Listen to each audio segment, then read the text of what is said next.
Fala galerinha, Renan Neste na área e hoje eu decidi fazer um vídeo para falar sobre a pronúncia e os termos de Pokémon na dublagem da versão brasileira do anime.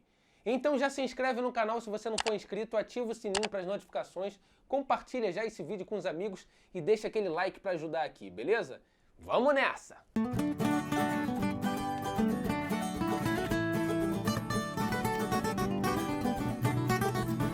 Para quem tem acompanhado o canal, já soube que eu comentei um pouco sobre a pronúncia de alguns Pokémon que têm aparecido no anime.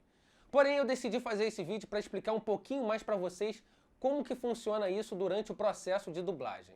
E eu já posso afirmar para vocês que o cliente responsável pela dublagem, a própria Pokémon Company, são muito dedicados e cuidadosos com todos os nomes e termos. Afinal de contas, se criou um padrão no mundo, né? Não só no Brasil, mas também nós temos um padrão na forma ocidental e oriental. Por isso nós temos durante as gravações um guia de pronúncias. E eu vou explicar um pouquinho mais como isso funciona. Nesse guia nós temos a pronúncia de cada Pokémon que existe e que vai aparecer no anime. E olha, minha gente, que são muitos, hein? Como eu já sou velho nisso e acompanho desde a primeira temporada, algumas dessas pronúncias soam estranhas para mim. Mas hoje em dia eu compreendo e explico para vocês o motivo. Quando o Pokémon começou aqui no Brasil em 10 de maio de 1999, no programa da Eliana, era tudo uma novidade. Afinal de contas, Pokémon fazia um certo sucesso já no Japão, assim como os jogos também.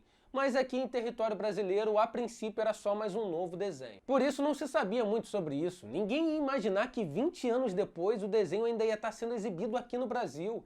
Ia ter se criado também praticamente uma cultura em torno dele, já que ele tem, o seu universo, é expressado em diversas mídias e alcançou fãs no mundo inteiro. Então eu imagino que por isso muitos nomes de Pokémon que eram ditos lá nas primeiras temporadas mudaram ao decorrer do tempo. Por exemplo, eu me lembro muito bem daquele Pokémon macaco-porco bem travesso chamado Mankey. Pois é, assim como se escreve, Mankey. Só que hoje em dia a pronúncia correta dele é Mankey. Ah, então quer dizer que dublaram errado no passado? Mas é claro que não, pelo contrário. Inclusive eu tiro o chapéu para essa galera que participou da dublagem de Pokémon durante tanto tempo, principalmente essa turma lá do começo das primeiras temporadas. Porque vocês não fazem ideia de como Pokémon é uma produção difícil de dirigir e de dublar. São muitos detalhes e termos que só são utilizados dentro desse universo de Pokémon. E ainda por cima não se tinha internet como se tem hoje em dia. Eu mesmo sendo fã, vira e mexe eu vou lá e busco, pesquiso alguma coisa para poder tirar a dúvida. Sem falar que durante todos esses anos a própria Pokémon Company foi criando e estabelecendo, padrões dos nomes, termos e expressões utilizadas no anime. Por isso eu sinto hoje em dia que eles têm todo esse carinho e cuidado, porque tudo em Pokémon está interligado. Por exemplo, o nome dos golpes é uma coisa que a gente não pode mudar nada, nem um artigo, uma vírgula, nada. Tem que ser exatamente como vem no script, já que a tradução desses golpes são mantidas em padrão em tudo no território brasileiro, como por exemplo no Pokémon GO, no TCG, o Trading Card Game, assim como na dublagem e todas as outras formas que forem expressadas, traduzidas no nosso idioma. Ah, e outra coisa legal de falar também é que a tradução é feita pela mesma tradutora que já fazia as temporadas anteriores. E mesmo assim a tradução dela tem que ser previamente aprovada para o cliente, para que aí sim possa ser liberado para a gente poder gravar em estúdio. Por isso eu mantenho um contato muito legal com a tradutora também, a Daniele Ribeiro, e a gente vive trocando informação ali sobre o que a gente pode adaptar, expressões e termos que a gente pode usar, saber se já foi usado em outras temporadas, a gente tem sempre esse feedback para poder se manter esse padrão também na dublagem de Pokémon. Por isso é claro que também ser fã da série tem me ajudado muito. Afinal de contas, tem muita coisa, muito termo, muita expressão, muita pronúncia de Pokémon que você só entende bem estando dentro desse universo. Por exemplo, uma coisa que como diretor eu fico ali em cima dos dubladores é quanto ao nome Pokémon. É normal de vez em quando eles acabarem falando Pokémons no plural. E eu fico ali em cima dizendo que não pode ter o S, Afinal de contas, Pokémon é uma abreviação de Pocket Monsters. E por isso ele não leva plural. Assim como o nome de todos os Pokémon.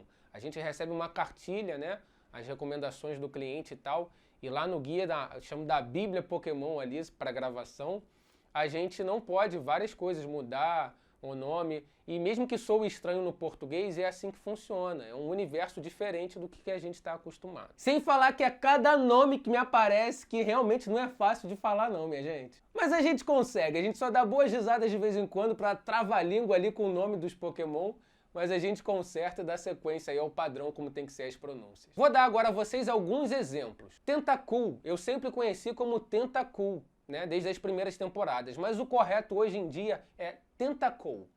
Tentacool. Um pouco mais fechadinho, não tão cool de legal. Aconteceu também com o próprio Scorbunny. No começo a gente gravava falando Scorbunny, uma coisa mais natural, mais falada como a gente lê. Porém, eles pediram como norma pra gente seguir esse Rzinho mais americano, já que é um nome de Pokémon novo e eles querem criar um padrão também mundial. Então ficou Scorbunny. Scorbunny. E um terceiro exemplo eu posso citar um aqui que foi bem curioso, Guiarados. Eu até falei um pouquinho dele no outro vídeo. Nesse em especial eu fiz uma grande pesquisa. Eu mandei junto ao estúdio um e-mail, né, como diretor artístico, explicando como o nome já foi adotado aqui no Brasil. E eu descobri que ele foi adotado de 3 formas, inclusive fiz uma baita pesquisa, deu um trabalhão danado, mandei o número do episódio, onde ele foi gravado e como foi dita aquela pronúncia em diferentes temporadas. No comecinho, lá na temporada de Kanto de Johto, era normal a gente falar, e afinal era como eu conhecia, Gyarados. Depois, inclusive, uma curiosidade aqui, eu encontrei para mandar para eles o episódio onde aparece o próprio Gyarados Aí, falando errado. E aí eu achei, inclusive, o episódio em que aparece o Gyarados vermelho, Shiny, que o próprio Lance captura. E foi muito legal, porque assim eu pude usar para explicar para eles o que apareceu no episódio que já teve essa semana, né? Que apareceu o Lance justamente com esse Gyarados. E aí naquela época era falado Gyarados, igual é dito em inglês. Só que hoje em dia o termo que eles estão adotando é Guiarados. Então nós tínhamos essas 3 formas de pronúncia. Gyarados, Gyarados e Guiarados. E aí eles receberam super bem, foram bem atenciosos e carinhosos até, agradeceram essa super pesquisa aí e explicaram que está se criando um padrão mundial, muitas coisas eles vêm consertando ao longo do tempo também e eles mesmos estabelecendo um padrão e o correto atualmente, né, se chama então Guiarados. É bom pra gente já saber. Guiarados! Hidrobomba agora! Ah, moleque, ele é fortão! Porque, pra quem não sabe, o nome dos Pokémons são diferentes em inglês e japonês. As tais versões ocidentais e orientais. E aqui no Brasil a gente dubla em cima da versão japonesa. Então é muito normal a gente estar vendo lá a cena e de repente ele falar Lizardo! E na verdade está se tratando de Charizard. Mas por outro lado, isso também nunca impediu da gente ter uma troca ali entre estúdio, direção artística, a Pokémon Company, né, o cliente envolvido no projeto. Como foi o caso, por exemplo, do Bulbasauro, que é um nome muito famoso, muito conhecido, um Pokémon muito querido aqui no Brasil e que tem diversas mídias de coisas como produtos e coisas que são vendidas aqui com o nome Bulbasauro. E aí eles avaliaram lá, viram que foi usado Bulbasauro no anime durante muito tempo, e aí eles decidiram autorizar. E a gente não precisa falar Bulbasaur, e a gente fala aqui Bulbasauro. Fora todos os outros termos e expressões que são adotados pelo cliente que eu faço questão de estudar também para ficar por dentro. Afinal de contas, tudo que acontece no anime acaba envolvendo os jogos, temporadas anteriores.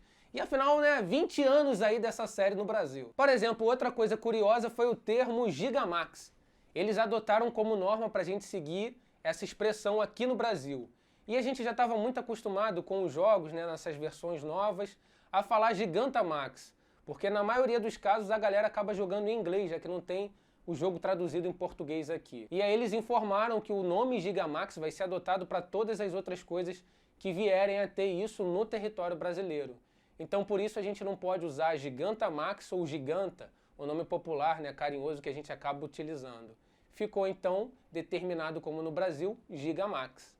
E Dynamax, é claro. Dynamax e Gigamax são as formas oficiais adotadas aqui no Brasil. Por isso um bocado de coisa foi mudado ou adaptado para se criar esse padrão no mundo e, é claro, também no nosso território brasileiro, junto com o TCG, o Pokémon GO e todas as outras grandes franquias que envolverem o título Pokémon aqui no Brasil. Então, galerinha, não estamos falando errado. Eu, como diretor artístico, assim como pelo próprio cliente, pelo que eu percebo, temos um grande carinho por toda a comunidade de fãs de Pokémon aqui no Brasil. Como eu falei, é uma direção muito delicada e com muitos desafios, mas que eu tô dando o meu melhor e me empenhando bastante para poder agradar a vocês. Eu espero que vocês estejam gostando. E esse foi mais um vídeo aqui no canal para poder contar essa curiosidade e explicar um pouquinho mais sobre as pronúncias e termos utilizados na versão brasileira. Então, galerinha da antiga, os fãs da minha época, eu espero que se acostumem com a pronúncia de alguns desses Pokémon. Na maioria está sendo mantido como já vinha sendo falado também. Eu espero que vocês tenham gostado desse vídeo. Aos fãs novos também, sejam muito bem-vindos ao Pokémon, aqui pro canal. Eu quero que aqui seja um espaço para que a gente possa sempre conversar e falar um pouquinho desse título que a gente tanto gosta, beleza? Então não se esqueçam de se inscreverem no canal, caso não sejam inscritos, de deixar aquele like para ajudar aqui o canal a crescer, de ativar o sininho para as notificações e compartilhar com os amigos. Vamos ficar por dentro e falar sempre sobre Pokémon, sobre os episódios que estão saindo também. Todo dia, depois do episódio, já tem vídeo novo aqui no canal. Eu espero vocês até o próximo e a gente se vê. Valeu, galera!